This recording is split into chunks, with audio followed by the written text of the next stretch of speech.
পৃথিবীর নানা প্রান্তে ভ্রমণ করতে ভালোবাসেন তাদের কাছে পাহাড় মানেই রোমাঞ্চের নতুন দিগন্ত। আর সেই রোমাঞ্চকে মনে রাখার জন্য একটা পরিপূর্ণ ছবি, একটা নিখুঁত সেলফি আজ আমাদের অনেকেরই জীবনের একটা অংশ হয়ে গেছে। কিন্তু ঠিক এই নিখুঁত ফ্রেমের ইচ্ছে আজকাল অনেককেই নিয়ে যাচ্ছে এমন এক জায়গায় যেখান থেকে অনেকেরই আর ফিরে আসা সম্ভব হয় না। চীনের সিচুয়ান প্রদেশের হুয়াওয়িং মাউন্টেন, চারিদিকে কুয়াশা, খাড়া পাহাড় আর প্রকৃতির ভয়াল সৌন্দর্য। এই পাহাড়ের উপরে প্রতিদিন হাজারো পর্যটকের ভিড়, সবার হাতেই মোবাইল, সবার চোখেই থাকে উত্তেজনা। সেদিনও এর ব্যতিক্রম ছিল না। অন্য সব দিনের মতো সেদিনও এক পর্যটক যাত্রা করেছিলেন শুধু প্রকৃতিকে উপভোগ করতে নয়, নিজেকে সেই প্রকৃতির মাঝে ক্যামেরায় ধরে রাখতে। তিনি পাহাড়ের কিনারায় দাঁড়ালেন, হাতে মোবাইল। আমরা যেটাকে অসাধারণ মুহূর্ত ভাবি, সেটাই আসলে একসময় বিপদের প্রথম ধাপ। তিনি একটু একটু করে এগোচ্ছিলেন পাথরের কিনারার দিকে, এক পা, দুই পা। সেই সাথে তার পায়ের নিচের মাটি, পাথর সমান তালে নড়ছিল, কাঁপছিল। হয়তো তিনি বুঝেই উঠতে পারেননি।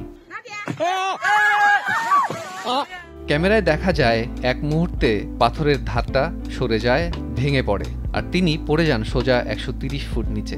দৃশ্যটা এতটাই ভয়াবহ যে দেখলেও শরীর শিহরিত হয়। পাহাড়ের নিচে সেই জায়গা পাথর, ঝোপঝাড় আর খাড়া ভাঙাচোরা ঢালু জায়গা। সেখানে পড়ে গেলে সাধারণত বাঁচার কোনো সম্ভাবনাই থাকে না।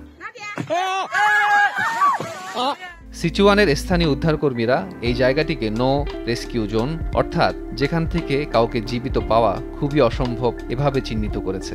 তবুও ঘটল এক বিস্ময়, এক মানবিক অলৌকিক কাহিনী। পাহাড়ের গায়ে কয়েকটা ঢাল, কিছু ঝোপঝাড় আর কিছু বড় পাথর তার পতনের গতি কমিয়ে দেয়। এটা না ঘটলে হয়তো সেকেন্ডের মধ্যেই তিনি প্রাণ হারাতেন। পরে উদ্ধারকর্মীরা জানান সে বেঁচে আছে।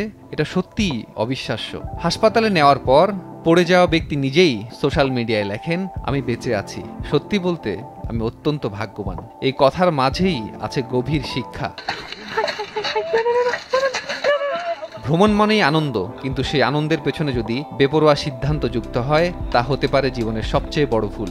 বিশ্বজুড়ে শুধু সেলফি তুলতে গিয়ে মারা যাচ্ছে শত শত মানুষ। ভারত, চীন, রাশিয়া সবার তালিকায় লম্বা।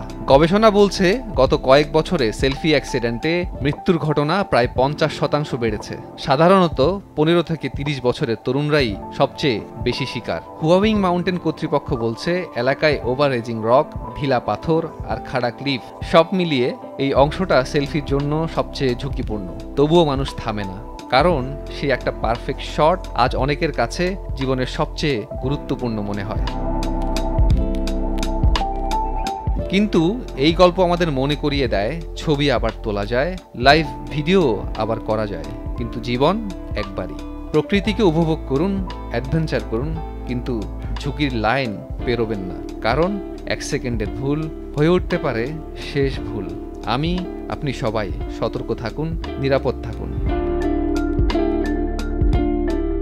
মাহমুদুল হাসান, দেশ টিভি।